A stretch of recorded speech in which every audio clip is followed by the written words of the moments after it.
Hello, welcome back to the Mr. Arsenal podcast for a weekly match of the day, Watchalong / stream. Quite a lot of games today, and quite a lot of goals, and a lot of drama. Literally a couple mere games that we'll have to talk through at the end, but we'll get to that when we have to. But as I say, there was, I think there 1, 2, 3, 4. Bloody hell. 1, 2, 3, 4, 5, 6, 7, 8 games today. All had goals in, well, all but one had goals galore and drama and everything else. All the games had drama, but all but one had goals basically. A lot of drama. One bottle job, and I'm going to get into them later when it comes along. I'm going to fucking kill them cherry bastards. I would say a shock result, but in one of the games, but with the way the season's gone for the team I'm on about, is it really a shock anymore? We'll get into that later. One definite shock result that no one expected down by the seaside, and the other part of the seaside anyway, the country. And yeah, just goal and a red card to a senior Premier League pro who's won the Premier League in the last few years back now. A Premier League winner got sent off, and I wonder if you don't know, have a guess. If you don't know, and when you do find out, you'll be like, that makes sense. Oh dear. Mr. Bungle's in the chat. How you doing, my friend? Hope you're keeping well. And what you've been doing this fine Saturday? What's today's KFC or whatever you have for dinner meal deal that you want to tell us about, or that you had? Yeah, and again, I know this is an Arsenal channel, and Arsenal didn't play today, but as I say, apart from the last, which was only like 2 or 3 games, there's no point doing a match of the day because it's like 2 or 3 games done, and the games were on TV as well. So it's like, Mr. Tom. Oh God, I can only imagine how ecstatic you are right now. Fish and chips today. Oh, fish and chips. Oh, I can't beat fish and chips. For me, in terms of fish, rock, nice bit of rock and chips and all that. Oh, on a Friday, obviously. Sometimes on Kozo just Saturday or whatever. But anyway. But yeah, Mr. Tom, if you want to come on, let me know in the chat when the game comes on. When I show your game match of the day, if you want to come on and have a quick chat and celebrate. You're more than welcome, my friend. You're more than welcome. I'll put the link in the chat for you, if it lets me. But yeah, I can only imagine. Oh dear. Going to Anfield now and getting a win against Liverpool. Bloody hell. I do fair to I'll watch that game.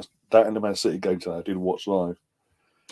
And you fucking worked your bollocks off for it, you guys. Fair play to you. Now you defended. You're resolute as a team, and you've done it on the counter.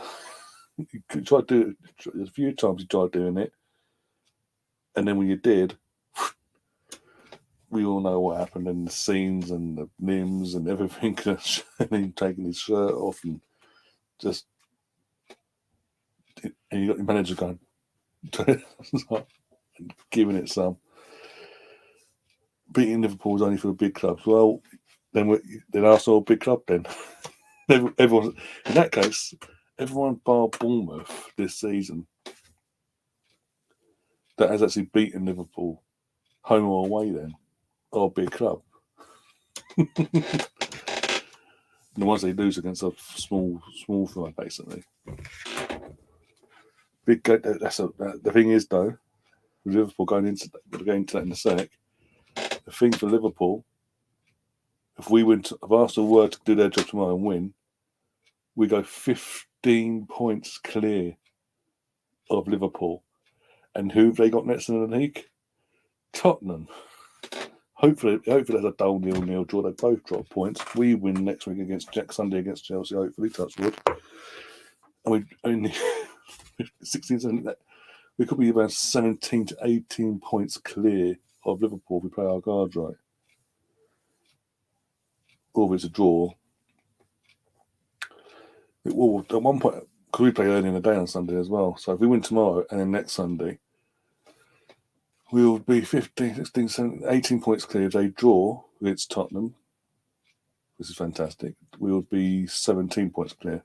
If they lose it will remain 18. I know you did, Tom. I know you did. Mr. Bungle says, I'm glad Leeds won. I think everyone's happy that Leeds won. And Liverpool, all them Liverpool fans that's still out there, that have been out there this week going, we're too good not to finish in the top two. They're doing predictions for the league on their social media, on either on YouTube or TikTok. We're too good not to be in the top two. Arsenal gonna fall off. Da, da, da, da. How's that working out, you motherfuckers? So I'm loving it because I got the arrogance of Liverpool fans in terms of the recent years of success has really gone to their heads yet again, like it always does when they get after they go through this stage of success. They never learn, and historically they never learn. But fuck them, I don't really care. And they're going to put in their place this season by the looks of it by quite a few teams. You've got Jamie Carragher crying because he's like, oh, well, just get to the World Cup, just get us to the World Cup. He'll be fine. Klopp will be fine. The players that don't go to the World Cup, he'll be training with every day. He'll rejuvenate them for the second half of the season. Like bollocks, he will. The irony is, if Brighton, Chelsea first and Liverpool Leeds second, bottlers versus the bottlers. So I think that the thing is, as I say, the thing is though, what's doing my head in is if Arsenal were playing like Liverpool are this season from day one till now, not just the fans, but the media and everyone and the media and everyone would be calling for fucking Arteta's head. But Klopp was getting a bye because he won a league title. Woo. Oh, first the Graham Potter derby. Woo. Here we go. This is the first game up. There we go. Bit of fun tonight for us Arsenal fans, I think, and obviously Mr. Summers as a Leeds fan.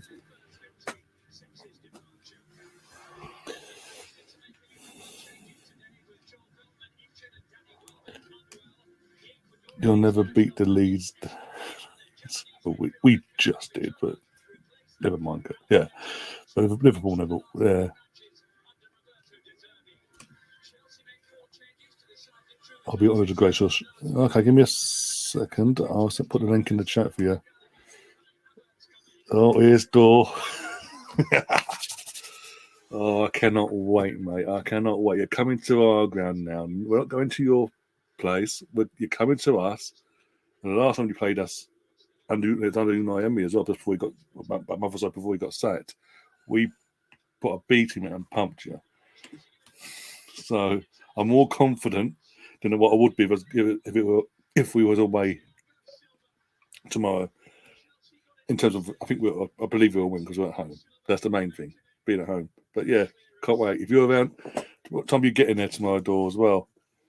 I'm just thinking, if you want to meet up before or afterwards, let me know. I'll quite happily explain why I feel Arsenal will get over the line tomorrow. But I think you'll give us a good game. All banter and all that aside, I do think you'll give us a game tomorrow. Yeah, that's fine. Yeah, cool. Just message me on Instagram on my Mr. Arsenal podcast account and like DM wise, and then we'll sort something out. Or on Twitter, whatever. Right. Trossard, 1-0. Fucking, what was that defending? Jesus Christ, Chelsea. Fucking hell, that was pathetic. Right, links. Copy. How are you, Dor, if you're still there, my friend, how are you feeling going into tomorrow's game? Like, what's your mindset at? You happy with the point, or are you going to try and take 3 points from us? In all seriousness.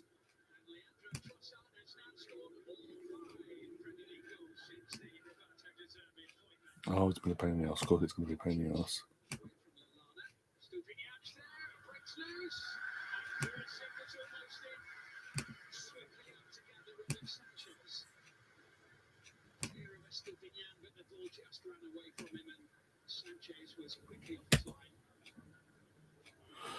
Stefan saying amazing result for Brighton. Just a tad. It's quite important. It's like, what's going on? Fucking, I was watching it again. It's highlight form. We say this every week. It's highlight form, but fuck me, are Chelsea looking vulnerable whenever someone's attacking them. It happened. We saw it last week. Like glimpses of it last week against United. Wasn't the best of games.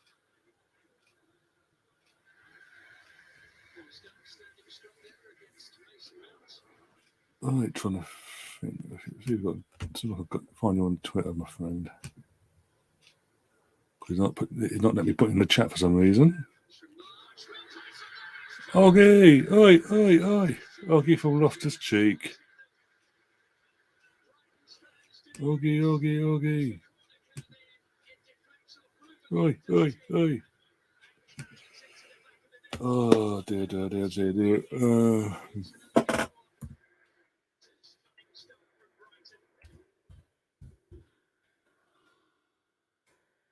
It's fucking hell. 2-0. 2-0. And the fans are chanting, Brighton fans are chanting, you're getting sacked in the morning to Graham Potter. Not bitter at all, guys, are you?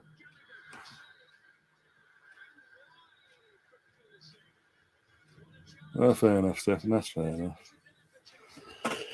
Yeah, Mr. Bungle saying, my mate's a Liverpool fan and he blocked me on WhatsApp because Arsenal beat them. Oh my God, that's sad. Mr. Tom, if you're still there, my friend, how can I send you the link? I think now. Because not let me put in I'll try again. It's not letting me put the link in the thing, in the live chat for some fucking reason. What's your Twitter? Does that have it? Just because I thought I followed you, but apparently it's been a pain in the ass about it.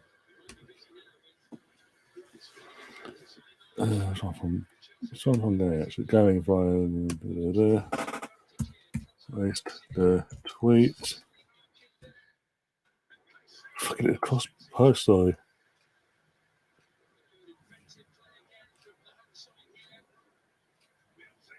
I don't care what anyone says. Watching this, you could tell the Brighton players were up for this more than anything because of what Graham. I think they don't care what they put out there, media wise. I think they feel hard done by bloody all 3-0. There you go, hard done by what Graham Potter did.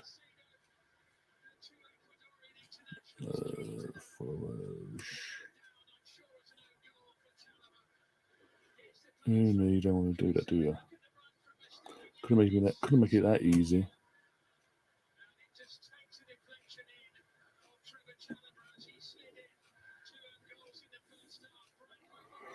I don't know if Dor's still here or not because he didn't answer my question.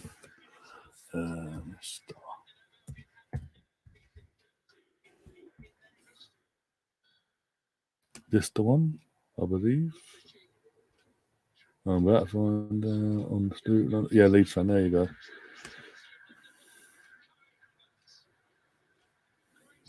I fucking know I find you. I just want to. Something up a new thing. It was like, nope, that doesn't exist. Go away.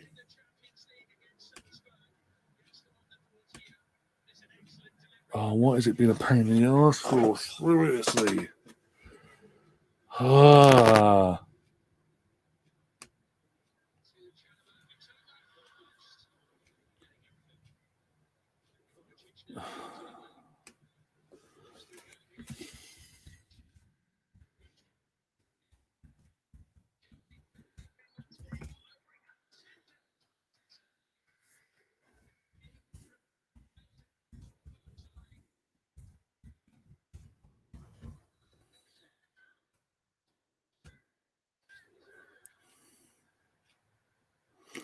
It was me. I sent you a message back saying we were seeing that. Oh, I didn't see Motd. Oh, Motd came on. No, I didn't see that. I knew it was. That's the goal and all that, but didn't see it come on. That's Motd back in gold in for life.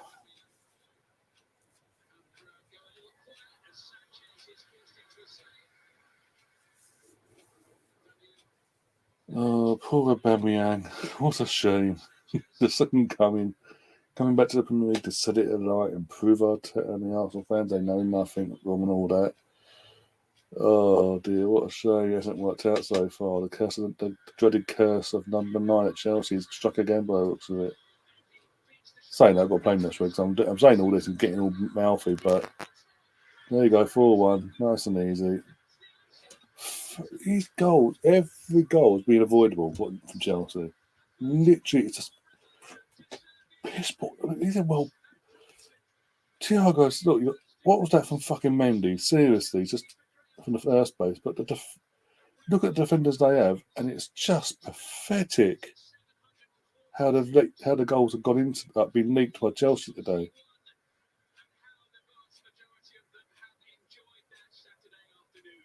Fucking hell. Exactly, Stefan. Why did Mendy parry it away? Especially like that. You're going to parry it, you parry it up and over for a corner. But he just parries it and pushes it out. Back into the danger zone. The danger zone. Okay. Of course, I've got your email. Sorry, 1 second. Let's try this again via the email. Do it via Gmail because it'd be fucking so much easier. This will be fucking fun going back and forward.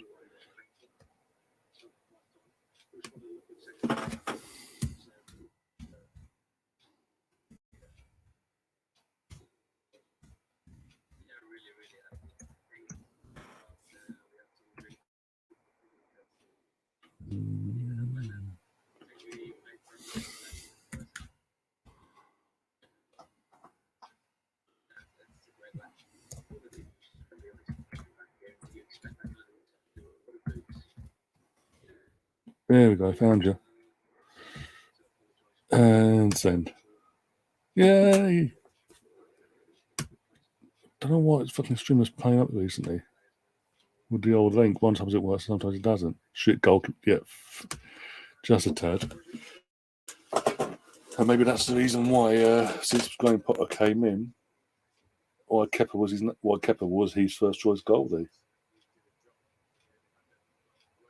But you know what? It could have happened in the circumstances of how he went from obviously Brighton to Chelsea and just jumped at the fucking opportunity without even a second thought for Brighton, and then putting them in the shit basically.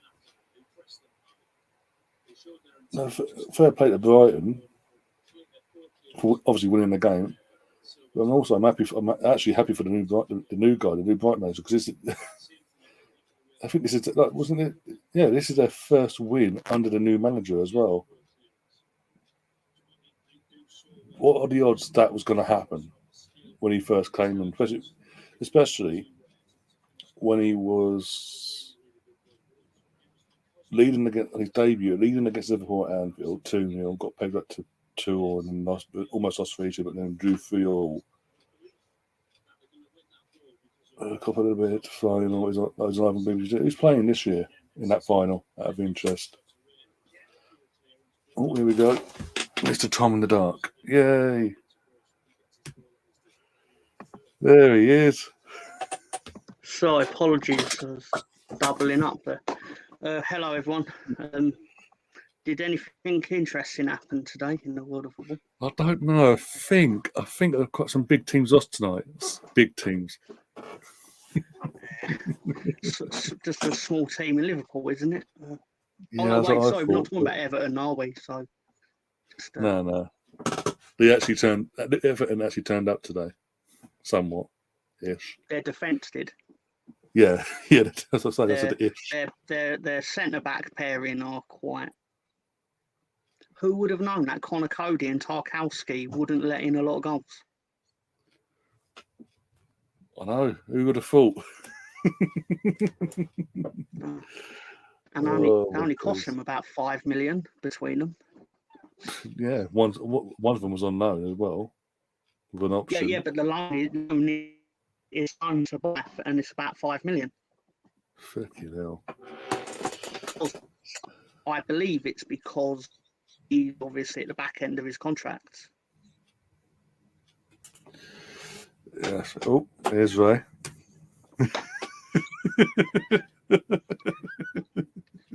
Mate, I want a Man United fan channel after this result. Oh, for God's sake. Just kidding.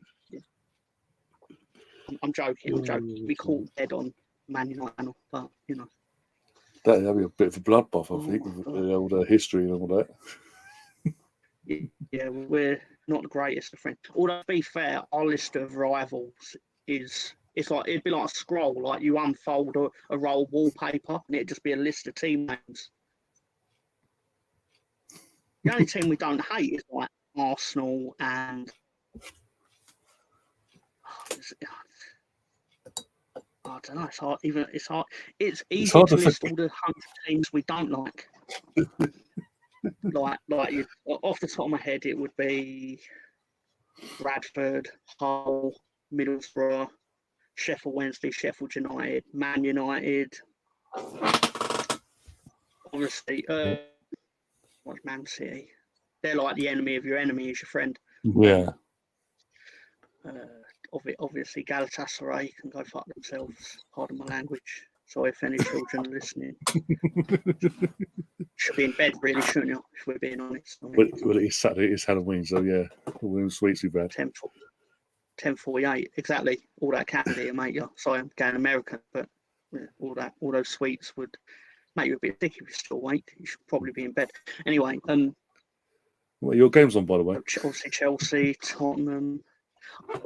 I've already seen it, and I'll probably go watch it another 600 times in the rest of my life. So I can go without it for about 4 minutes. But just outrageous stuff. I'm sorry, just even the graphic. Oh my god! Like your team wins more often than you lose. So to actually see a higher number next to my team's name compared to the number next to their team's name. No, exactly. And what you say about my team wins more than it does win now more than it loses nowadays. But last season it weren't the case. It was just like, oh, for God's sake, yay, no. But yeah, how did that happen? I watched it and I still don't know how it happened. I mean, Liverpool, mate. It says the team's been found out in terms of the tactics, Klopp's tactics, and the team itself. The team's age itself has not been refreshed properly at all, and they've been found out this season. We saw them being found out in the behind closed doors season when they had a few injuries. And it's happened again now, but it's happening properly now when they've got pretty much a fully fit squad. The fact that teams can go to Anfield now and it's not intimidating anymore. I was a bit intimidated before. I was a bit like, oh god, this could get a bit nasty, but it didn't. Because then 5 minutes later we were 1-0 up. So yeah, roundabouts, really. Thanks to Gomez and the goalkeeper messing up, not communicating. Well, yeah. Well, it's not my fault. Harrison still had to take the chance, though, and he did. Yeah. And even when he got paired back, to Patrick Bamford. Yeah, Bamford, it'd still be 0-0. Mate, he's got to be the most frustrating striker to have in your team because he can turn it on, he can turn up and turn it on when he wants to, and then he'll just out of nowhere just fall off a cliff like he did. For example, when you guys played that other week, came off in the second half straight away on it. He was on it, and he gave us nothing but aggro all game. And he obviously, even though he missed a penalty, painting the penalty aside, he had a good game. That aside, yes, I was about to he controlled the game, basically in the second half. But unfortunately, his weakest aspect of his game is the thing he's actually employed to do, which is score goals. Exactly. Whereas, like, if he was put like in, if you told me Patrick Bamford was attacking midfielder, and then you saw him like holding the ball up, letting the wingers go either side of him, and then spraying the ball out, I'd be like, this Patrick Bamford is amazing. Like, how has he only got one cap for England in a friendly against Andorra or World Cup qualifier? I can't remember. But anyway, and then you're like, oh wait, he's centre forward. Wait, what? Like, what? Like, why? Like, why is it? Because he can pass, sure, but his shooting's a bit suspect. I mean, but I don't know. So even that today, yes, you say that was about 5 minutes before the winning goal went in. Well, he's basically put Fulham on goal. And his first touch, he goes to take the first touch, and he's like, even Koga's like, just fucking shoot. Yeah, the thing with my team this season, in my opinion, people free to disagree with it, I feel like they all want to get 25 assists, but none of them want the actual responsibility of, I'm going to take the shot and definitely going to score it. It's like the old. You'll think I'm pandering when I say this, but it's like the old Arsenal type of, we're going to try and walk the ball into the goal. Yeah, the early 2000s. But we're not good enough to do it. Arsenal. Yeah, the early 2000s Arsenal, like the double winning invincible Arsenal, that literally had that ability because they had the players to do it. Exactly, but we're doing it with Bamford instead of Thierry Henry. So, you know. Do you want Eddie by any chance? It's funny you say that. I would have took Eddie at the start of the week. I was sitting there on Gary's show on Monday night, and I'm sitting there like, they're all sitting there going, oh, Eddie ain't good enough. And I'm sitting there going, I would take Eddie for a relegation battle because I think he could bang in the 10 goals. That would save us. Doing it really meek and quiet, obviously, because I was afraid that they might have actually sold him. Yeah. First it came along and you just woke up and realised. I was just. He was good for us, to be fair. Like, yeah, he just never got. Not good enough to start every week, evidently. But. Yeah, because obviously Bielsa had Patrick, and then the Championship level, Patrick, that was. But about for Patrick, he was like, that's his level, really, all due respect to him. The difference between the two. Go on.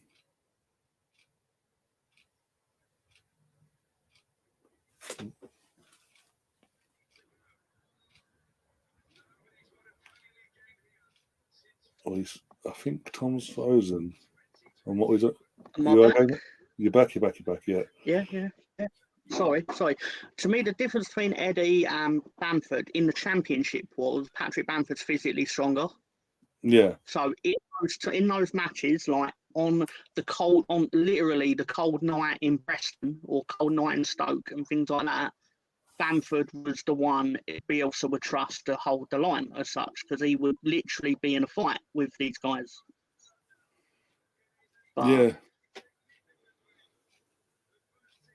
Because there was a lot of games where this would sound silly, but it weren't going our way with Bamford. 20 minutes, Eddie'd score. Start Eddie, and then we'd go Patrick Bamford on in second. Patrick Bamford would score. Yeah. So it was like whichever one replaced the other made the case they should be starting. Then it kept rotating, and it was like, one of you just get 10 goals. Then Arteta came along and took one of them off you. Yeah. Said, no, you ain't doing that right by him. We're having him back. Well, the thing is, we knew at the time, we knew you were right to take him back, because the idea of you giving him to us was that he was going to play every game, but he wasn't. So we weren't surprised. But to be Bielsa, before COVID hit and all that, every press conference he was in, he was basically justifying what he was going to do with Eddie, because it was almost like he felt like he was answering questions that weren't being asked, but you could tell deep down he was upset that Eddie got took back. because it was almost like he felt he was going to phase Eddie in more, and he probably would have, but he didn't get to, obviously. But just found it was like journalists. Our main journalist, a guy called Phil Hay, is like our Ornstein as such.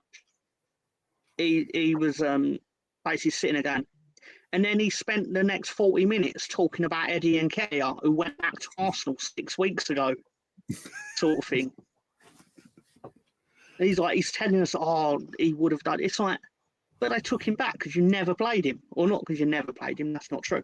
The thing is, when he came back, or whenever he came on, or whenever he scored goals for us. Like, I can pick 3 or 4 examples off the top of my head where we brought Eddie on and he got us points. So, like you won't see Leeds fans have a cross word about Eddie and Nketiah or Ben White. Ben White especially, because he was a different level to what we had seen before defensively in the Championship. You've got to keep in mind. And as a defender, he was scoring goals as well. He only scored 1 goal for us, but basically pinged the ball into the top corner. Yeah. It was amazing. He loved it. It's like he just loved him for real. But no, he was outstandingly good. Yeah. And not in defensive midfield, to be fair to him. no. When Calvin Phillips got injured, he would be the one that Bielsa would put in Calvin Phillips' position. And it was like, you're okay at this, but you're a lot better at centre-back than you are replacing Calvin Phillips. To stop doing it. But, I don't know. Have we scored the winning goal and caused absolute scene? Yeah, they had to score the interviews, the names, everything, and that Shearer and Wright are analysing the game now. I thought we've only won it. It's all right, but I'll just I apologise to everyone. I'm rambling on about random things. It's so miserable being a Leeds fan for 3 months. They should do, because that's a dare I say it, probably the most shocking result of the season, I'd imagine.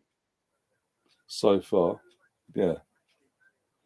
I think that the only thing that only thing that could outshock this now is it'd be Bournemouth beating Liverpool.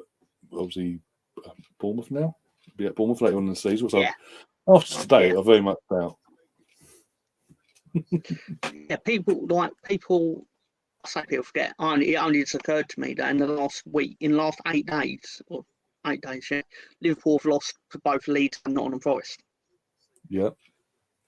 2 teams who've basically spent a combined 45 years in the Championship in the last 20 years. Sort of, or you know what I mean, like the last 22 years, we basically spent 44 of them sort of in. I've got the maths wrong, but you know my point is that they should never be losing. 23 years for them, and it was 16 for you guys. Yeah. So it's just ridiculous. What is it, like 39 years, something like that? Yeah, at some point you're both in League One at some point as well.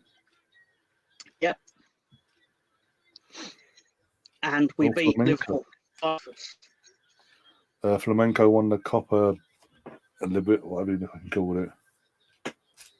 That would have been on the BBC, I believe, because I know they like having the live coverage of that. They started doing that in a one-off game, because I know they never used to.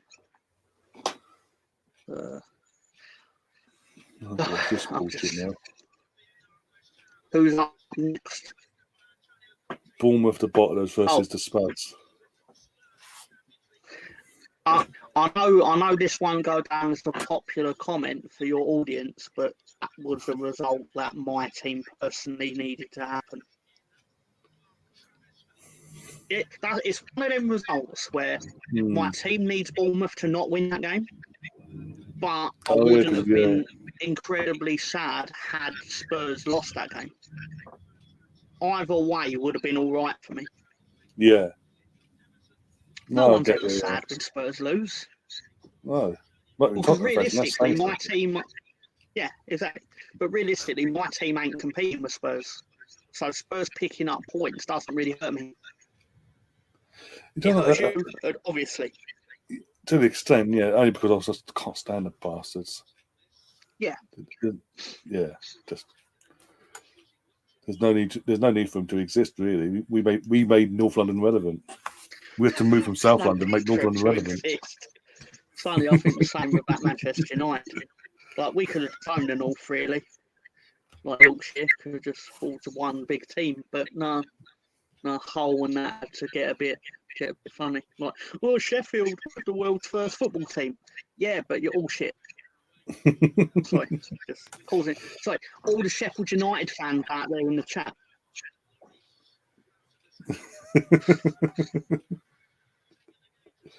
Sorry, I could pick a fight of any fan base. But no. I'm starting to see why fan bases don't like Leeds now. Everyone hates. It's one of these things where like we just sit and go, we love that everyone hates us. But then when we started getting all the praise because of Bielsa, it was like, no, stop praising us. Go away. Hate us still. Hate us. Yeah. Like, no, praise Bielsa because he deserves it. Like, we're still pricks, but he's a great man. Like, give him his due. But we'll protect him with our lives. In COVID, the club had to put out a press release because Bielsa was basically stuck in England in his flat above a sweet shop. Oh, okay. He was on £6 million a year in the Championship, but he lived in a flat above a sweet shop. Genuinely true, because they offered to put him up in like a 5-star. They offered to put him up in a 5-star hotel type thing, and he went, "Why? All I'm going to do is in room and watch football on football DVDs." He went, "Can't you just find me somewhere near the training ground?" And that was what he found. So he actually lived there for 3 years or 4 years. But in COVID, because obviously he's stuck in a foreign country from his perspective. Yeah. So basically, loads of Leeds fans would start putting food out by the house, or like knocking on his door to give him food and stuff, because everyone was worried, like. Because of the perception that all he does is watch football, it was like, this man ain't going to eat. So the club had to put out like a press release, like, can you please stop? The canteen lady like would bring him food. So they had to tell Leeds fans to stop doing it because he would accept it because he was too polite to say no. So then his flat was basically just stacked with food. Yep, see that. Outright, it was weird little things from that man, tell you. It's a personal hero of mine. Oh, there's 2-0. Kiefer Moore the second there. I do think it should be illegal in Premier League to go 2-0 up in the 50th minute and lose the match. Yeah. This should be a point deduction and a fine. Yeah, it should be a 40-point deduction, probably, which seems fair. Or in this case, when you throw a 2-0 lead away at home or away to Tottenham, home or away, double it. Immediate relegation, no matter what. Be a lot quicker if we just immediately relegated Tottenham, really. That's all a favour, let's be honest. Man United too, if we're playing God. Man United too. Man United, Liverpool, and Tottenham. Get rid of all three of them for this season, and the next season we work on Chelsea. Thing that I've only just contemplated is if Leeds win at Old Trafford, what would happen? Because I'm pretty excited winning Anfield, but we haven't won Old Trafford for 9 on 12 years. Yeah, that's the point. To be fair, we beat them in the FA Cup when we were in League One. Main Beckford, FA Cup third round. I watched that game. Yep, won a lot of money on that game. No, because last we beat them in the league. Was that we had Adam Smith and all that, Viduka and all that team. Last time we beat them in the league, last time we won at Old Trafford in the league would have been like 1981. That long? The last time we beat them in any, but last time we beat them in any league game would be like 2000 and what would it be like 2002, something like that. Something like that. It's got to Top be mate. after the Mark Viduka, how he calls squad. Yeah, I'm sure it's a game we beat them 1-0, like Alan Smith Yeah. scored or something like that. But they're just, I hate that team. I hate that team so much. You're not alone. I can't stand. I've grown up with that hatred of Man United because of the rivalry we've had competing for the titles and all that. So you're not alone. Can't stand the bastards. Well, most of the Man United fans you see on YouTube and that, they're like, I've been supporting Man United since I was a kid. It's like, yeah, and you've chosen because they always won. Like, you don't, it's like, they're all kind of, they're all crying now because they're not the team they once were. But why would they be? Because they haven't got the oil money to buy the players that it requires to be that sort of team, right? But,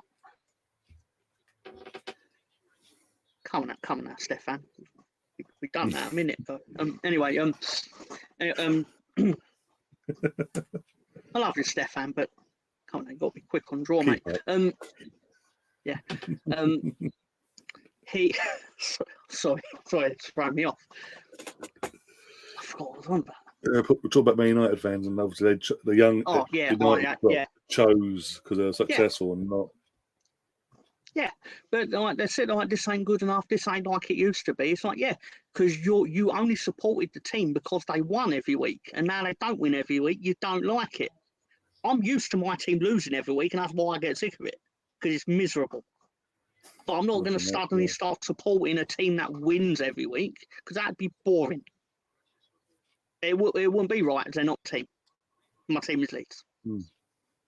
No, exactly. If I would just stop watching football if it got to me that much. But I wouldn't start supporting Real Madrid. No. Or Barcelona when they were at their pomp. Or trying to think now, Juventus in the last decade when they've been winning the league every fucking year. Bayern Munich. That's effectively what these Man United fans are. Yeah. They're the modern day fans of the respective other leagues, like PSG. The younger generation of PSG fans now only support PSG because they're successful. Bayern Munich, and there's no competition there because they just do what they do. And, in Germany, they wouldn't tolerate it. It wouldn't be the same. Like in Germany, a lot of fans in Munich support the other Munich clubs. I'm not saying Bayern don't have their fans. Obviously, they do. That'd be distant. But it doesn't feel like. I don't see people support Bayern Munich that ain't from Germany, if you get what I mean. It's. Yeah, but you know what I'm saying is in that. In terms of like I say, like the younger the young generation of Bayern Munich fans that are coming through that are from Germany, if they're going to see a team winning every week, they like that's the team they're going to pick, then, aren't they? Of course they're going to be the biggest supported team. I get that, and it's fair because they are so far ahead of everyone else there that it's understandable. And it's I was about to say capital C. It's not. It's in a big city in Germany, things like that. But these Man United fans, it's like you're not a fan of Man United. You're just a fan of winning. Yeah. And because you're not, you don't like it. Yeah, exactly. Or you don't know what to do. It's actually the reverse of myself. They don't know what to do because they're not winning, when they're not used to it. Whereas I don't really know how to react to this because I'm not used to winning. That's a strong win. Yeah, exactly. Like we only beat Big Six teams apparently because our last win was Chelsea. So fortunately we've got Tottenham in. Fortunately we've got Tottenham in 2 weeks. So hopefully Tottenham are quaking in their boots right now. Home or away? They're not. Home or away? I think it's away. I think it's at the Lane. I thought. Well, the toilet bowl. Okay. I'm pretty sure it's at the NFL toilet bowl. Yeah. Oh dear. Well, all I'm going to say is, unless Arsenal playing that Damon Leeds fan for the 90 minutes in that game.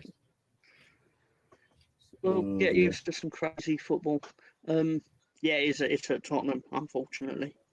But no, it's funny how football. It's funny how football works though, because I expected to realistically expect to take a bit of a pasting tonight, and I'd have been sitting here going, God, when are we going to get our next win? Because Bournemouth played well today. Like, I know they lost, but they had the result that you'd be looking at that thinking, well, at least Bournemouth can get goals, and Leeds can't score goals. So it bodes well for them. Well, but now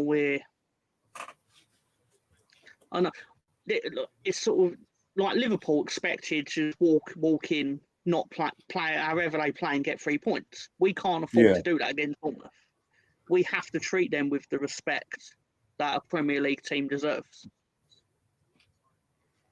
Oh yeah, exactly. What was it? Southampton today? They lost today against Palace, but last week they turned up against us in the second half. They turned up against Chelsea. They turned up at home. Southampton, it's at home against the big teams. They turn up, but the teams you expect them to perform against or play against, they lose or they drop points. Yep. Well, I can't complain because you've just described Leeds United this season. Our only good performances have come against Big Six. Yeah, that's true. We didn't get the result against you, but performance-wise, second half, especially. I mean, it's annoying. It came for nothing, but yeah, exactly. Whereas obviously we did play well against Chelsea. Obviously, deserved to dismantle them completely. And in hindsight, Tuchel obviously deserved to get sacked for losing to a Leeds team that then went on to not win for 3 months. But just very, very, very pleased. They're doing well, obviously. Yeah, this is next game's just come on now. Yeah, this is the one. Yeah. Unai coming back after this game as well to Premier League. Yeah. He's got a job on his hands. It's amazing what can happen when you spend 200 million across 2 transfer windows and then put Joe Linton in a position that he's actually best at playing in. It's amazing what can happen. Oh yeah, absolutely amazing. Who would have thought? Who would have thought this was possible? Who would have thought that playing Joe Linton in a position that gets the best out of him would get the best out of him? Amazing. He's going to win the Ballon d'Or. Yep. And who thought it would take Jack Grealish saying that Almiron was shit to get Almiron to start playing good? No, exactly. Yeah. Fucking hell. If you had the option, who? Colonel. I'm not. I can't put it up. Fucking no trouble. Oh God. Oh God, yeah. It's Jesus. That's like so much choice. Because you can't win. No, but I try not to shy away from these things because I think half the test is it's like testing if you like you're giving up. Like I don't care what the answer is. You know what? I'll say Boyle and then I'll hate myself through it. No, because Albert will start going on about politics and stuff, and I'll be like, love, I just want to talk about Leeds beating Liverpool, whereas Boyle might be a bit more receptive to that. Like she might even sing me a little ditty because she's good at that. There's that as well. She has got a talent. Yeah, fair enough. Yeah. Singing a lullaby and all that. Yeah, I'll play along my game, Colonel. Play along my game, yeah. All right. I mean, you could clip this and use it against me for the rest of my life, but I'd still be like, yeah, I said Boyle to that. Yeah. Oh, I mean, it's never gonna happen. So I hope you ain't. Susan, I'm sorry, though. It's just a question. I'm not. If you happen to be watching random YouTube channels and you stumble upon this on a Saturday night, I'm sorry, love. All right. Oh dear. Just answering the question for one of Ryan's viewers out of politeness. All right. He sort of rose her up and then just tore her down. Yeah. You know what? I'm sure you're a lovely woman, Susan. So, a solid citizen. Beat Forest this time, pulling away from some club. You're right. Yeah. Oh, Colonel's made a good case for Abbott. Oh, God. Because that might actually get Man United banished from football. It wouldn't, so I would have soon regretted my choice. But still, sorry. No, it's all So good. Aston No. Villa went to St James's Park this afternoon, and it didn't go too well for them. And there's the first one gone in. Penalty, Could- Callum Wilson. Almighty has gone off injured. Olsen's gone on. Gone better.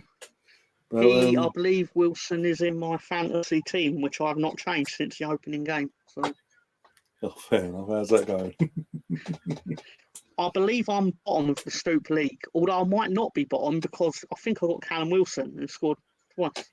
So, I know I had Lewis Zaha in my team when he got the goal at Anfield, and I was like, oh, that's nice. And then I realised he had no points for that. So, And since then, yeah, it's Rose and Wall.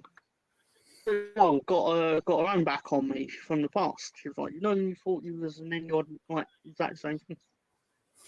Sorry, just can't help myself.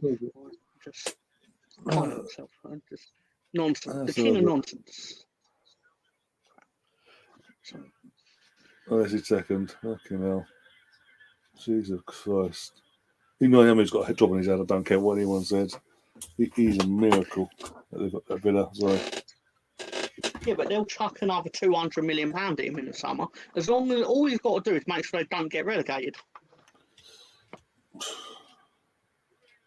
He needs players that are going to fucking play properly, and defend, and attack. I find it interesting. Will Coutinho stay? As in, he obviously only went there because his mate was the manager. Stevie G, yeah. Whereas, when Ancelotti left Everton, Rodriguez couldn't wait to get out of there. Oh, he was literally breaking his neck out of there, yeah. Yeah, so that's a good point, actually. I'm wondering if it's the same. I wonder, is it the same thing going to play out? I mean, it could be, don't get me wrong, I could be entirely off base and it works out that he will play for Unai Emery because, again, Unai Emery is, despite what Arsenal fans think, that is generally the only blip on his record, from what I can tell. But in scope of European football, he is considered a good football manager. As much as you don't want to hear that. Yeah, I said this the other day on Tuesday. I was talking with James Owen or whatever. It was brought it up because obviously it happened in the day. It was announced that he was going. Obviously, coming to Villa and all that. So we thought we'd discuss it. And when you look back at it, he was never really backed. He was brought in straight from the off. He got players he didn't really want in Socrates, Lucas Delea. He wanted Thomas Partey himself when he first came. Both summers got told no. He got Lucas Delea or this and this one and that one. He wanted Zaha. We went and got Pepe. It just he never got what he wanted, and he never, as I say, he never really got backed by the actual owners and the board. And it must be sickening to him as well to see the person that's coming after him from day dot has been fully backed. And the guys, and with all due respect to Arteta, he's doing a good job. He's doing a good job now so far this season. But he was, as I say, he was backed. If he wanted someone, they went and got him straight from the off. That first January window onwards, they've always got who he wanted. The thing that would frustrate him, I imagine, is that Arteta won a trophy with his team. Realistically speaking, yeah, literally. Like Arteta won the trophy within 6 months. Yeah. So, but I don't know if he bought anyone in that January transfer window, but you. No, he didn't buy anyone. You know what I mean? All we bought in the January window when Arteta arrived was Pablo Mari on loan with the option to buy, and Cedric on loan with an option to buy, and Matty. I think it's Matty Ryan. No, it wasn't Matty Ryan. It was the following year. Matty Ryan was. So yeah, it's just them two players, I think, if I remember right. So two defenders. So realistically, he won an FA Cup with Arsene Wenger and Emery's team. So Emery's going to be like, well, I obviously built the team that could have won something but didn't while I was there. And then this guy came in. It's like Rafa Benitez. It's the sound absurd, but it's true. Mourinho once complained about it. That Rafa Benitez has won the World Club Championship about 3 or 4 times, but I think he's only actually won the Champions League once. I could be wrong, but it's like he basically keeps getting the job from managers that get fired, but then happens to be there when they play the World Club Championship. So then he only has to win 2 matches and he gets a trophy. Yeah. I can't remember the name of the clubs off the top of my head, but I remember specifically Mourinho saying it about him. Yeah, he won the Champions League with Liverpool in 2005, so he was there for that. The World Cup Championship the following season. Inter Milan when Mourinho left in the summer to Madrid, and obviously he took over from him. Who was the other one after that? Chelsea. Chelsea, that was it. Di Matteo. Because he took over Chelsea from Di Matteo and then won the World Club. No, I don't think he won it. I think he actually got to the final and he lost. But yeah, I think he won one of them. One of the 3 he won. Yeah, but I remember Mourinho specifically said might be the Inter Milan one then. Other people's work, meaning his own work, obviously. But I found that fascinating. It was like, but Emery might have thought similar about Arteta. That's possible, yeah. I'm sure he probably did. I'm sure he just got on with his life. Moved around, won the Europa League. For the 6 to 8 months after he got sacked, all we ever heard and saw was Emery complaining about how wrong he was done by, basically. And his ex, at one point, he was blaming his ex, calling her the white witch. She got him the sack, and because this, that, and the other. It's like, bloody hell. Eventually, he moved on. I think once he got the Villarreal job, I think that's he sort of was fully focused on that. Then we've not heard nothing then. Fair enough. I apologise then. I assumed he sort of wouldn't have been long out of a job, but no, fair enough. But he's obviously got a reputation that he wins that particular trophy. Yeah, and the irony is he came back the following season and fucking won it, and getting past us to get it. Bastard. Got us to a final and lost 4-1. Gets Villarreal to a final, the first ever one, and wins it. The best/worst penalty shootout ever. Yeah. Best because it's Man United lost. Scored apart from the goalie. Admittedly, I was pleased he won it because of who he beat. Yeah.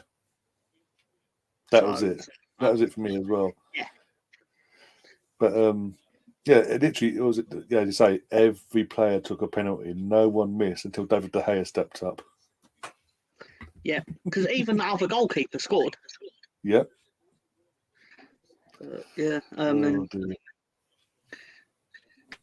Outrageously amazing. It was like that was really important for him personally because of being at your club really lowered his stock. Yeah, especially the way it ended as well. Yeah. But it was never going to go well for him. It's like following Elvis in an Elvis impersonation contest. No, yeah.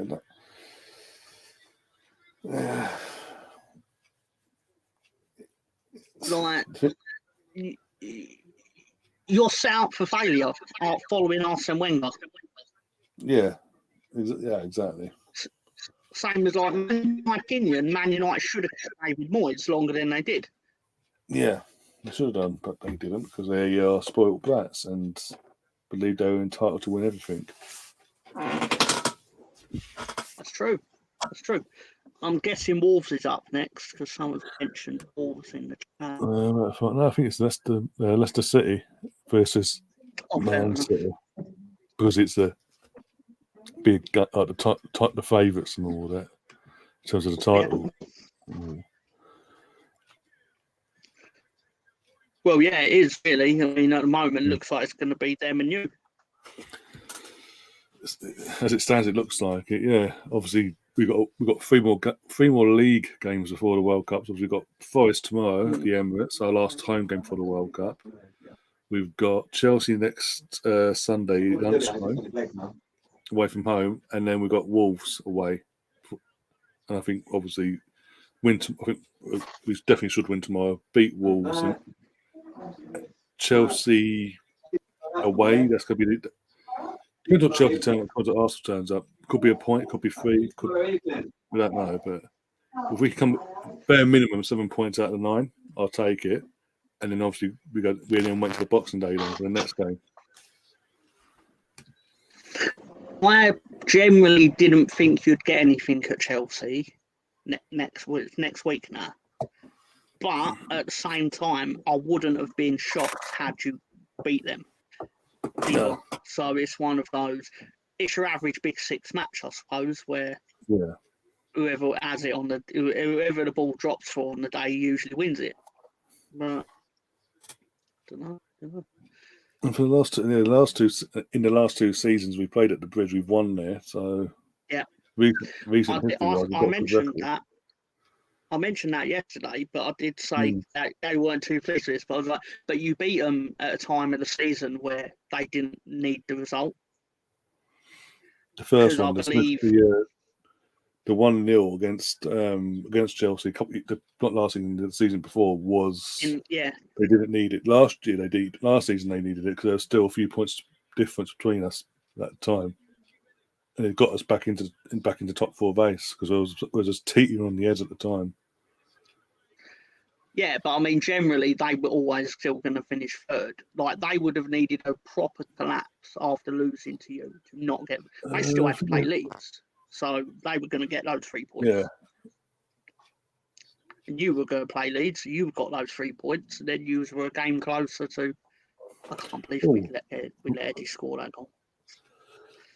From that, after that game, we were literally technically 3 games left for us, and at that time. We just needed a point in the next game and we would have qualified, but as we all know, we ballsed it up in the next 2 games and handed it over to them lot. Yeah, I was shocked that you didn't get fourth. Just yeah, I wasn't you were literally because you'd beaten Man United and Chelsea to put you in the driving seat to get the West Champions Ham League. as well. And West Ham, all 4 games, boom, boom, boom, in a row. So you thought confidence-wise, we had it in abundance basically at that point. At the right time, it was just hitting the form and getting over the line. Came up against you guys, and as I say, the second half against you guys last season, you turned up a bit more and gave us a game, especially with that at 10 men as well. Give it away at that point, though. Yeah, but I'm saying obviously you wouldn't know this, you wouldn't know it, but during that game. Everyone around us in the relegation zone won. So that's what made giving Eddie the ball in the first 5 minutes even more of a disaster. Yeah, that's true. Then we had one of our key defenders sent off. Basically, that first half hour of the game was the absolute worst it could have gone for us and the best it could have gone for you. And then, obviously, you came out in the second half like you thought you already had the game won. You ended up winning it, but it was very dangerous for you to do that. But I don't know. Klopp out. People want Klopp out just because he lost home to Leeds. Wow. I don't think it's just because they lost today. I think it's a combination of the whole season because from the get-go they've not been in a title race. And apart from Europe, they're not turning up. They're not turning up at home or away. They haven't won a single game. They haven't won a single league game away from home this season. There's like 2 or 3 games left before the World Cup, and they've got Tottenham away next.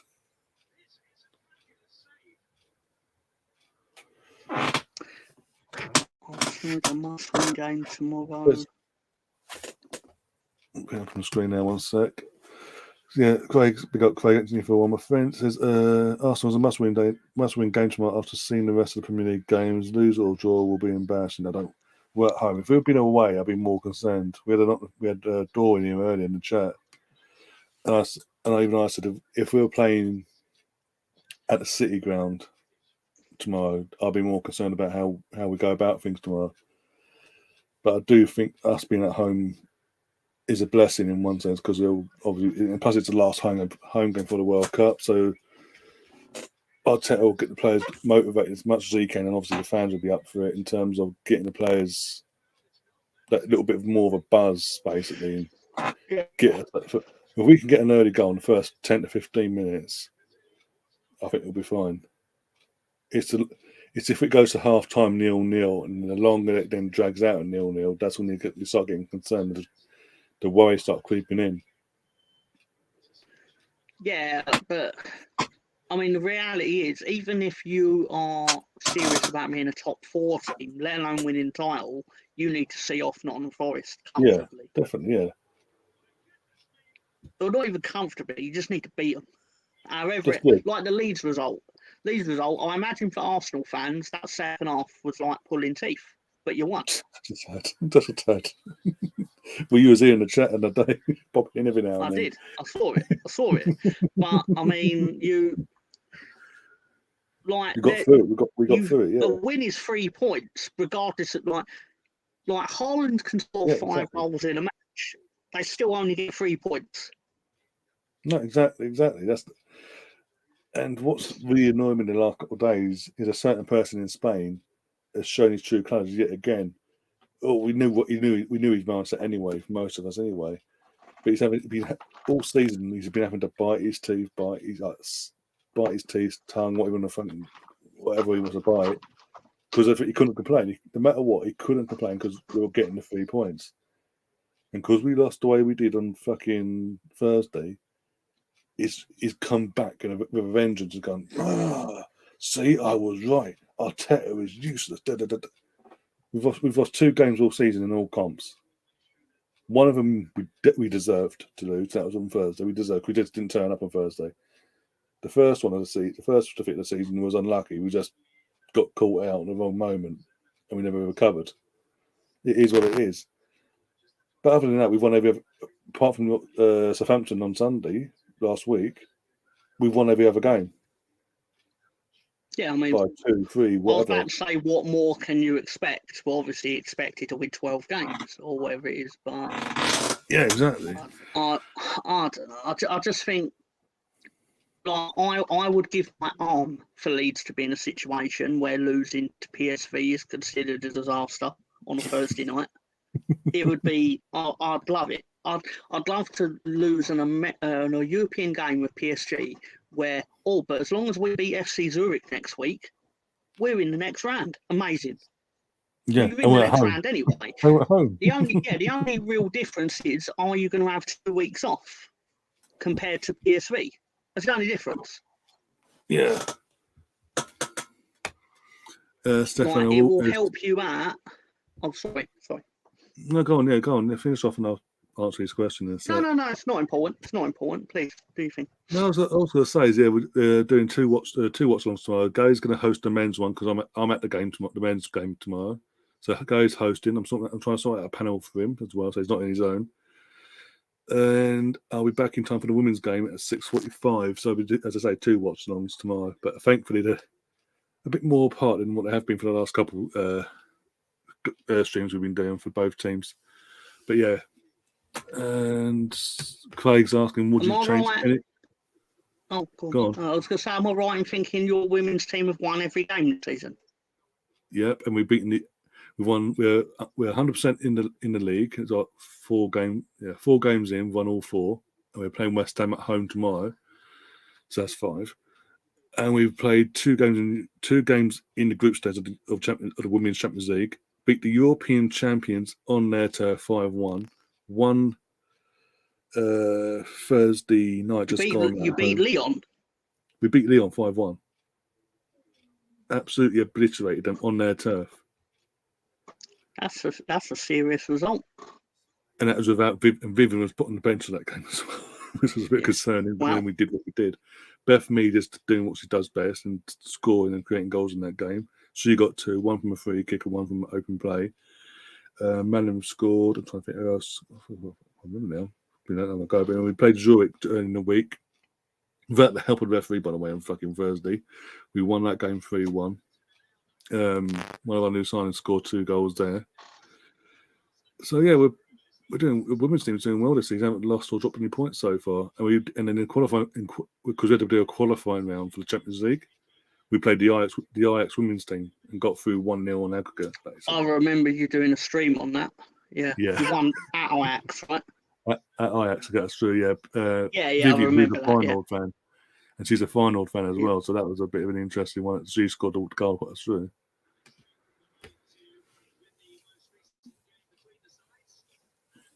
No, it's good to see. It's good to see how many of people that are in, like, I say, I don't know, a fair few Arsenal fans through Gary and that, but like, how many of you take an interest in your club women's team? Like, it's impressive. Well, sorry, I've been saying for the last, I can't remember how long I've been saying it now on this channel in terms of since I started covering it on the channel, the women's game. Because I've been watching the women's game since, well, I was my teens basically. I'm 33 now, fucking hell. Yeah. But I've been saying for the last year and a half or whatever it has been, there's clearly a market there for the women's game. The interest is growing, and obviously with the England national team doing what they did in the summer, that sort of put it on an even bigger pedestal. It's just down to that. It's down to the club now doing their bit, respectively for their club, for their teams, to help keep promoting it. Don't just briefly hang off the legacy of one summer and then just let it die a death again. Yeah, I agree. I've never said I'm a massive. I don't say we use the word fan, but expert or anything like that. But I have nothing against it. My only issue with it generally is the presentation of it. Sometimes I don't think it helps itself. I think they. The best way of explaining it without sounding like a massive douchebag is, I think sometimes they go out of their way to not point out mistakes because they think that people will jump on mistakes and be like, "Oh, this is rubbish" and all this. But I think people would respect it more if you did turn around and go, "The defending weren't great there." BBC I'm mainly talking about are guilty of this. Yeah. It's very much a like, if Virgil van Dijk makes a mistake, Ian Wright would be the first to go, Virgil van Dijk should have done better there. Yeah. But they don't do that with the female game, and I think in the long term it does them a disservice. Because it creates this atmosphere where everyone's mates and no one makes mistakes, and so nothing really matters. Yeah, I get what you're saying. I'm not saying create a massive blame culture either. I just say that goal was really great because of X, Y, and Z, but it might not have happened if the defending was better via X. Like you commentate on it or analyse it like you would a male game, which is what they want supposedly. I mean, I say that you know what I mean, though. It's the players. Much, I think. I find it fascinating. Like I made it a mission of mine to get blocked by one person every game during the Euros on the Match of the Day page on Facebook, because basically because there'd be people sitting there going, "Oh, well, this match is crap," and I'd be like, "You ain't watching it though. You clearly ain't watching it." And they're like, "Oh, this is rubbish," and I'm like, "Watch it." I'd watch some of the games, but there'd be people. Basically, the BBC Match of the Day page would make updates on the game, and then you'd get people going, "Oh, this is crap." It's like, you literally are logging onto the internet to insult a women's football match that you ain't even watching. And if you were watching it, why are you watching it if you're determined to not enjoy it? Yeah. It'd be like going to watch a movie you know you're not going to like. Yeah, exactly. Yeah. Look, I literally going to a movie for a genre you can't stand, but just going to for the sake of to get out for a few Yes. hours, and then come out complaining that it's completely crap and completely shit. It's like a waste of money. Yeah. Like, I want it to be successful. I want football in general to be successful. I want women's football to be successful. I want Leeds' women's football to grow to a level where I've got a men's team to watch, a female team to watch. Currently, we haven't because we're basically we're like a regional. If I remember rightly, our women's team has only recently been bought like back into club ownership. Yeah. Because to be fair to us, when you're not in the Premier League, you essentially have no money. So you certainly can't really be spending it on the female team. Yeah, because I know sounds wrong.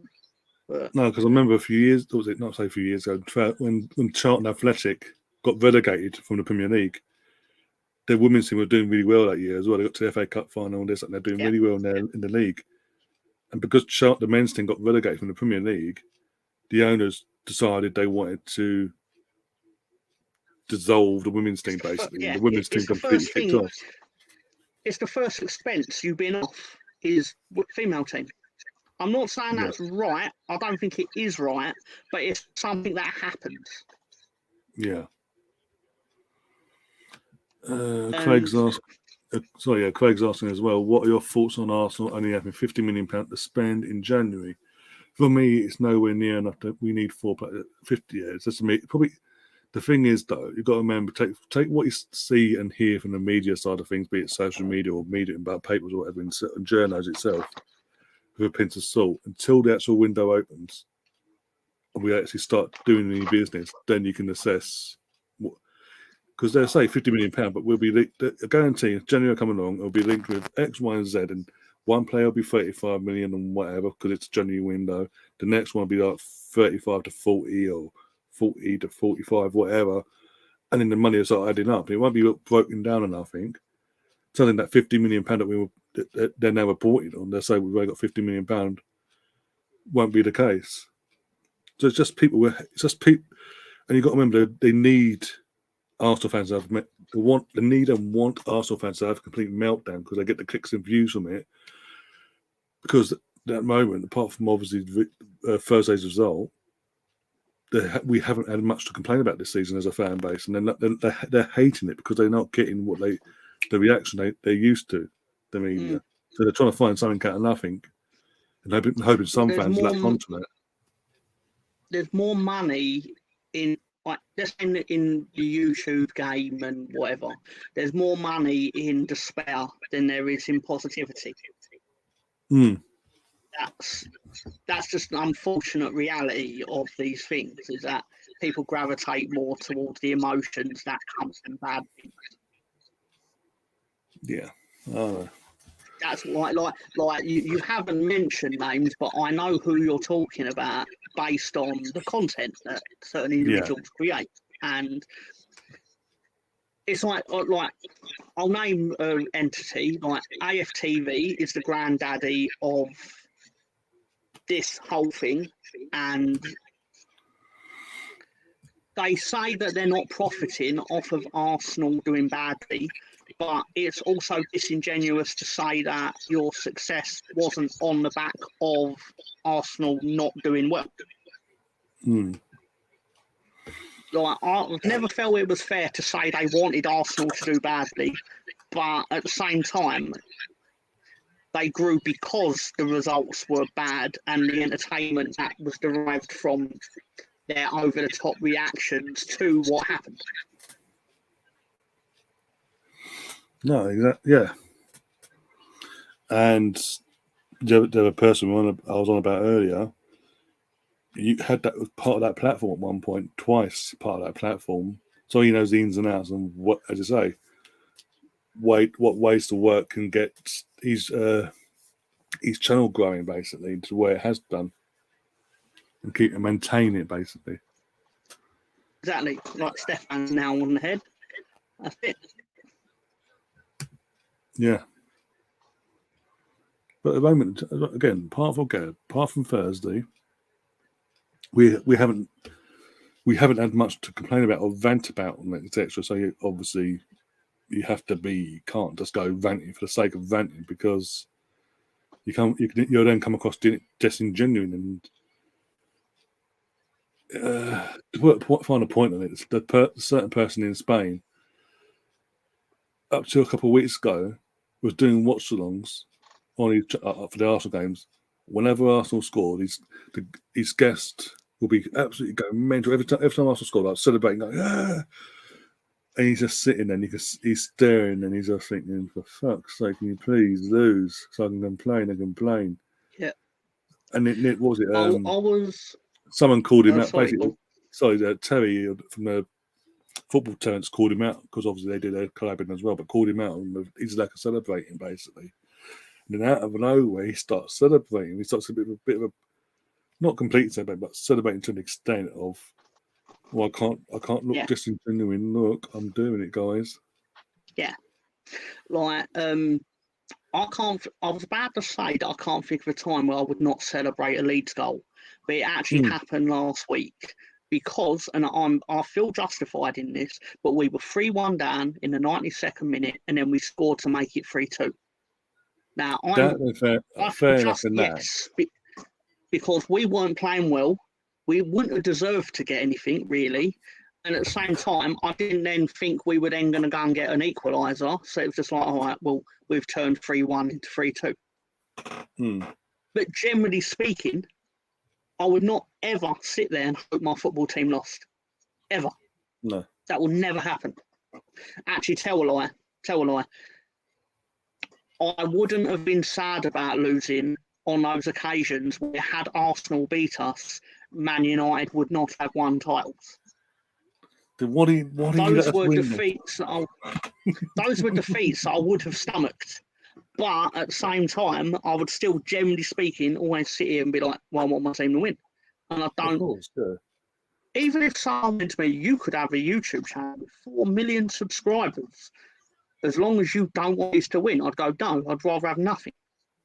I want my team to win football matches.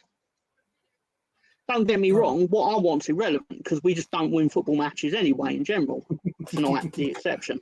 But I didn't celebrate an Ipswich goal one time. Oh, Stefan. League One ain't even got VAR.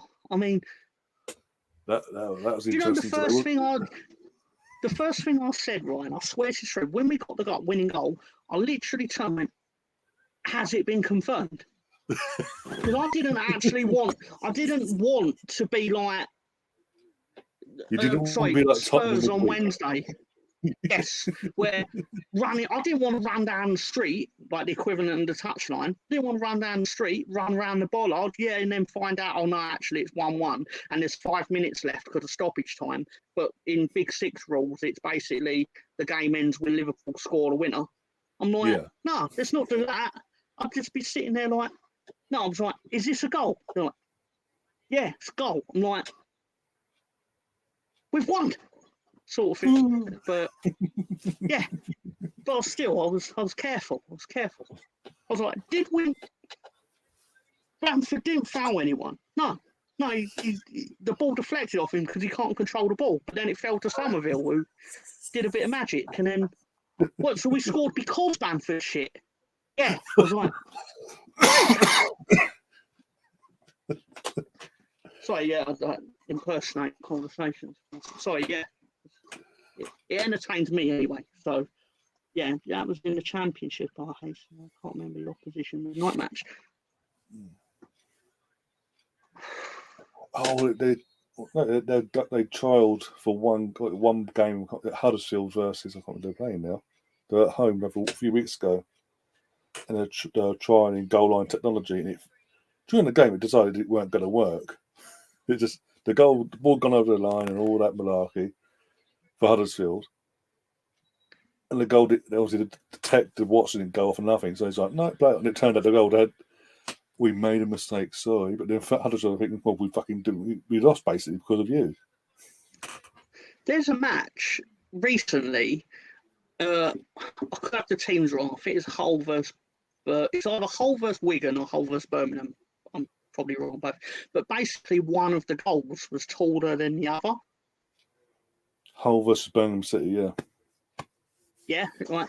And basically, it became a point of contention because Birmingham had a shot that hit the underside of the bar, and it was a shorter goal. Oh, God. The implication, obviously, being had it been at the other end of the pitch, it might have gone in. So Birmingham were furious. But then, to my point, was if you knew this before you played, why'd you even play? You're asking for something like that to happen. That's just a tad, yeah. I remember hearing about that. I was live when I was hearing about it. I was like, that's bizarre. And I'm seeing videos going around on social media of the fucking groundsman pulled a game, lifted and post that and saw in the fucking post. And even then they got that wrong, apparently. Football is strange. I normally say I hate football, and I normally do. But tonight, football's all right. It's all right this week. Until next week. Yeah. Funny how that turns up. Funny how that works out. Yeah, next week when Bournemouth turn us over 4-1 or something, I'll be like, imagine that happens in the following week. You beat Tottenham for the World Cup. Oh, I'd almost accept that happening because I just want to laugh at the Tottenham fans that I know. And a disproportionate amount of Tottenham fans come into my workplace to the point where I'm like, I'm in East London. Why are there 4 Tottenham fans? They got lost. No. Yeah, exactly. I'm like, what are you doing here? It's not because of racism. I mean, because they're Tottenham fans. I mean... Yeah, just to be clear. Yeah. We'll get cancelled. Yeah, no, because that was like what I was saying when Richard Blackwood opened the Safeways near my house. And I was like, what are you doing? But again, because he's a celebrity, he was famous in the year 2000. So... that is true. He really did. They go saying Safeway or something, and like, yeah, he was like, "You might have seen me on MTV." I was like, "I might have." I had, but I didn't want him to know that. Yeah, exactly. No, I'm not stalking you. No.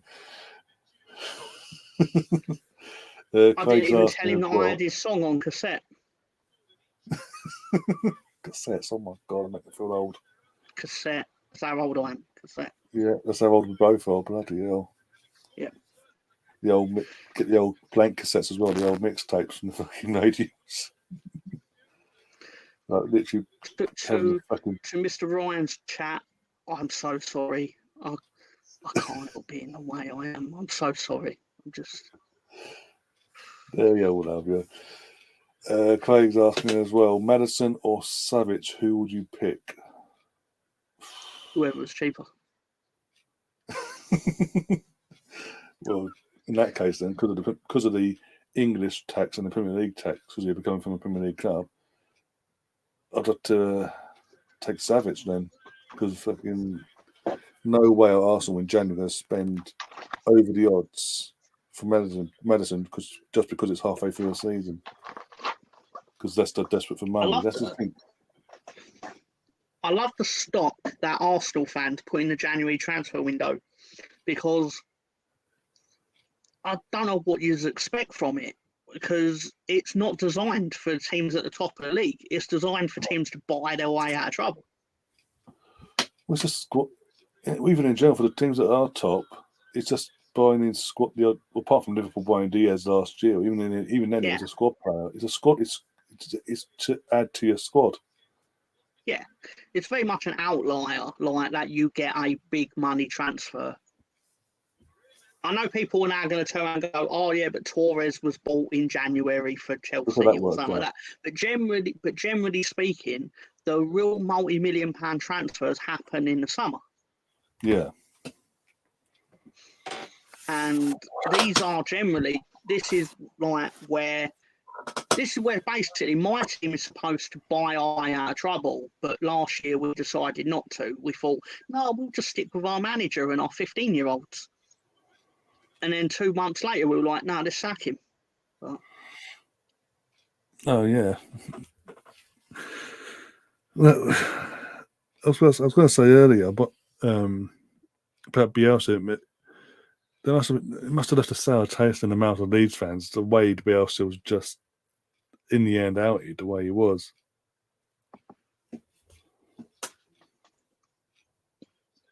Makes sense.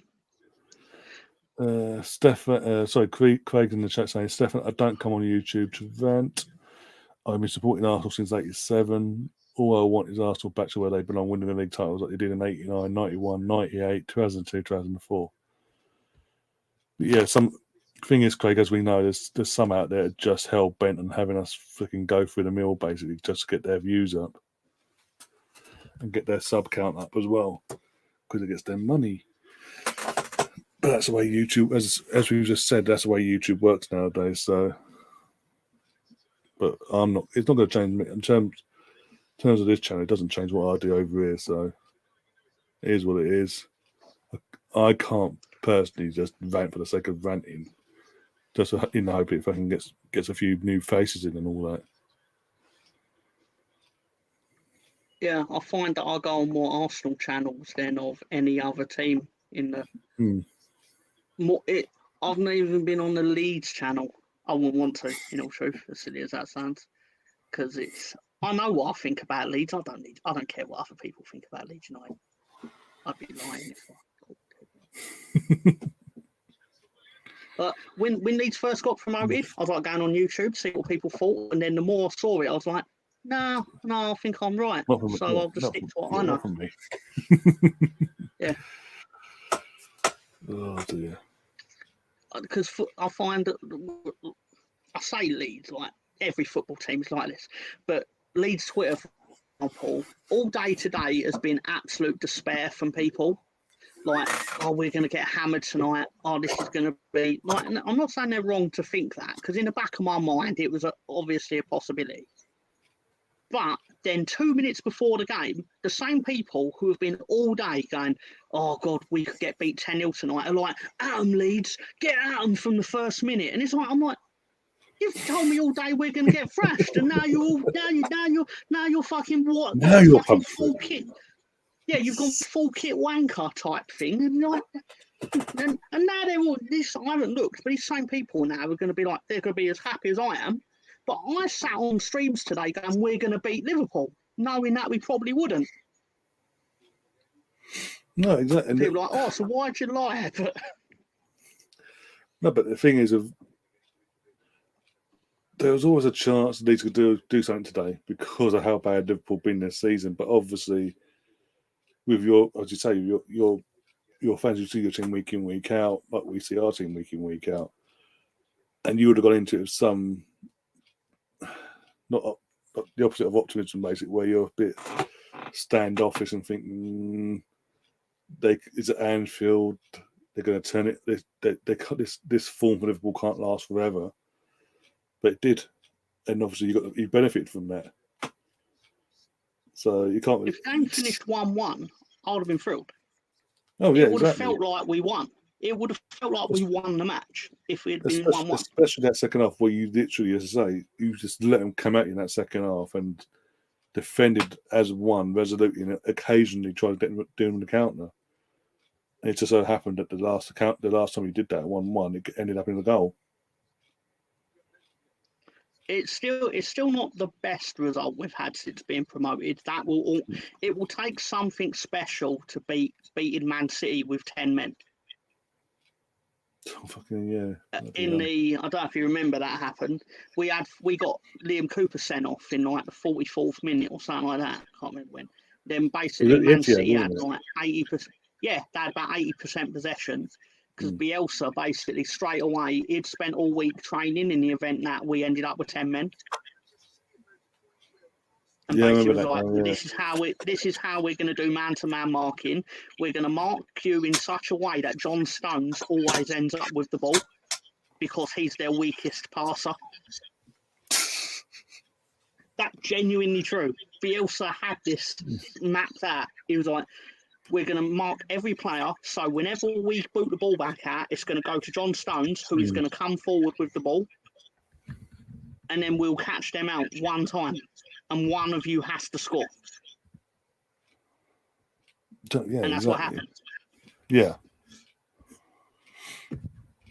The funniest part of that is that when they interviewed Bielsa after the game and went, did you practice for being one man down? He went, no, we do what we always do. And it took other people coming out going, no, he did do that. He's lying to you so he doesn't look like he's taking credit for what his team did. Yeah, because he was that sort of coach. Yeah. Whereas Sam Allardyce would have come out and been like, I knew we were going to get a player sent off, so I did this and I made this happen, all this. All about him, like, basically. No, that never happened. Yeah. Because that would have taken, obviously in the moment, it would have taken away from what the result was, what the players and the pitch had done. And Bielsa, obviously he's an experienced man, he doesn't need to do it anyway, but yeah. If you've ever seen the interview following that, it's not actually much of an interview. It's just Bielsa and his interpreter laughing for 2 minutes as if, I can't believe we won this. Pep Guardiola also practically laughing, going, well, I was going to lose to him eventually. So, because that was the first time Bielsa had ever beat him. Yeah. Because he was like, yeah, I'm still going to get the point I need to win the title last week. But he was like, but I'm happy for Marcelo. So. Brilliant. Brilliant. Sorry, great times. But yeah, it's getting late. Sorry. Thank you for having me on, of course. No worries. We're going to wrap up in a second. Just answer this quickly. Arsenal, Craig saying Arsenal are in the title race, 28 points out of 33 points. Says it all. As a fan, I'm not delusional to know that we won't win the league, but the owners do need to back Arteta in January. Yeah, I've said from day one, and a bit when we obviously were top from week 1, week 2, and week 3. Look, City are more likely going to win the league. I'm accepting of that for this season in terms of the team we've got. If we were to make a full challenge this season, that's a year ahead of in my head the schedule. But it just then means if we do mount a proper challenge this season, we then have to go one better next year and really go for it and try and get our hands on the trophy. But again, it's still that would then be a year ahead of originally planned. But it is what it is. Sometimes this happens, and it just so happens that it is happening for us in that sense, because in the sense of Liverpool fallen off a cliff this year, so it's allowed us to take advantage of that, and we are taking advantage of that so far. I mean, if we win tomorrow, we're 15 points clear of Liverpool, and then we play Chelsea next Sunday. If we win that, if we were to win Chelsea, for example, that'd be 17 points, and they then got played Tottenham later on that day. So, and it's mad to think that we are that far ahead of Liverpool, and if we win tomorrow, we're 10 points ahead of Chelsea because of their result today. What you've got to do is what Man City do. The reason Man City are the top side is they always lower their... it's a phrase Gary uses, but it's right. They lower their ceiling, or they raise their ceiling. Like their bottom player, their worst player. They always replace their worst player. Yeah.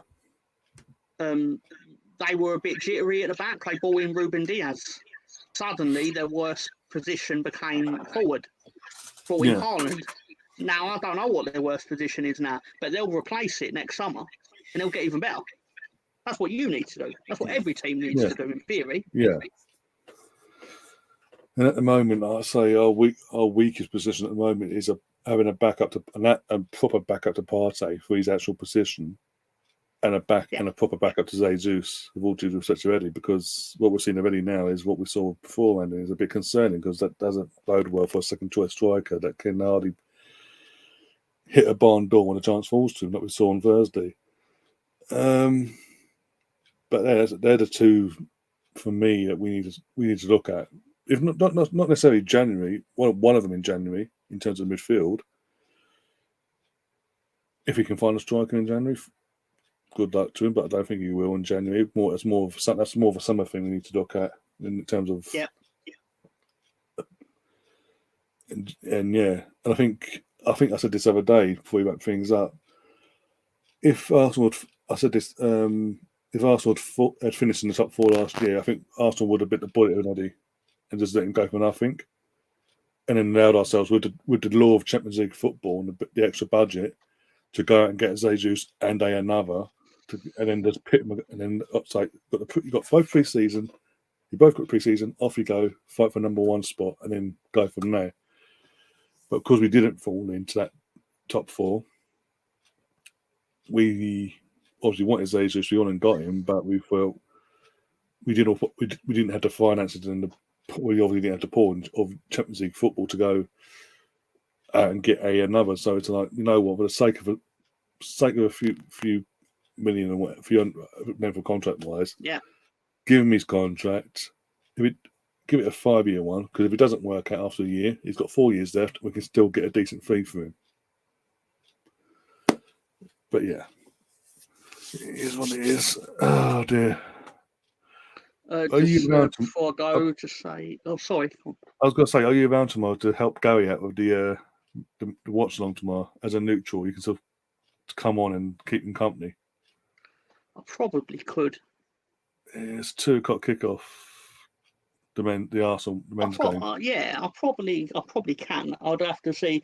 I've got my brother's kids here, so they're quite Yeah, noisy. So I wouldn't want to. But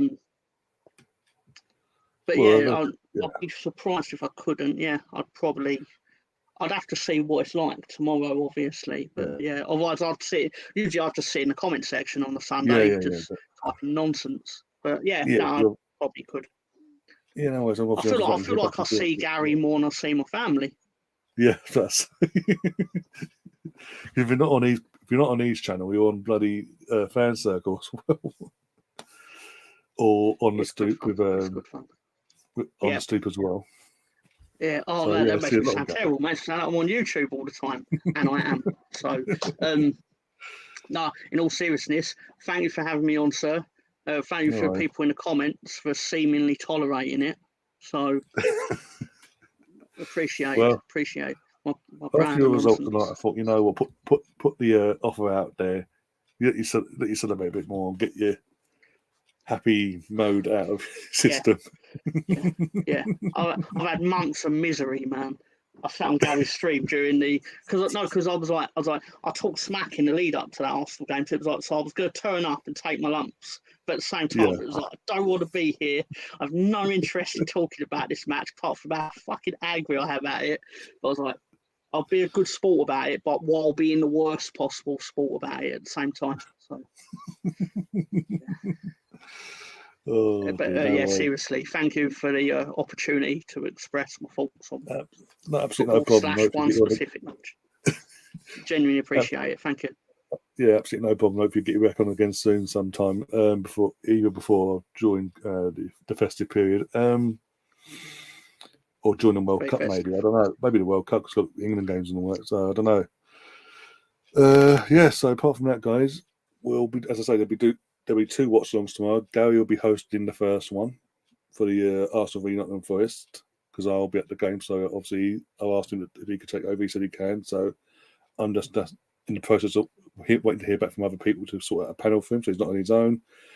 And then I'll be back on for the 6:45 kickoff, but it'll be around 6:30. I'll be going live for the women's game, about 15 minutes before kickoff. Arsenal versus West Ham, as we always do, go for the teams and all that jazz, and hopefully the girls turn up and do their business and keep ourselves top of the league. And hopefully by the end of the day, both our teams are top of the perch on their respective leagues. And hope you have a very happy Gary and me throughout the day, basically. And then on Monday, we've got the podcast in reaction to what good luck tomorrow, gentlemen. Good luck. Yeah. Thank you for that. It should be okay. Should be. It'd be an operative word. Famous last words for an Arsenal fan to say that in this moment in time. But see you guys on the other side. As always, up the Arsenal. Come on, you guys.